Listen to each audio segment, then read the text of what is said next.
Hey all, we are going to do a little tutorial today on how to make a mask if you're outside taking a walk, going to the store. Now you can go ahead and sew one if you want, but who has the time? So we're gonna put a little barcode twist on this. You've probably seen this tutorial, but what else would we do but make it barcode? So I'm gonna take my beautiful barcode bandana, print side down, and then you're gonna need 2 hair ties, scrunchies, rubber bands, whatever you've got. Naturally, I've got barcode ones.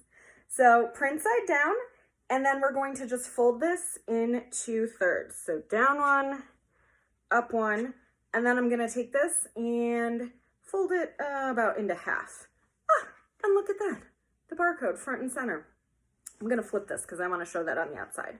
So now we're gonna take this and put our hair ties in about 1/3 of the way on either side, just so it kind of looks like, I don't know, a big piece of wrapped candy.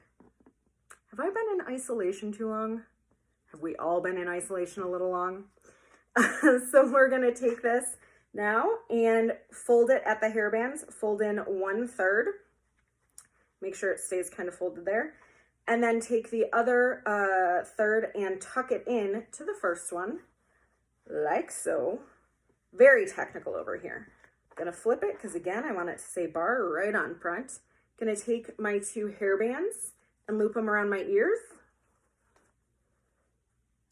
And there you go.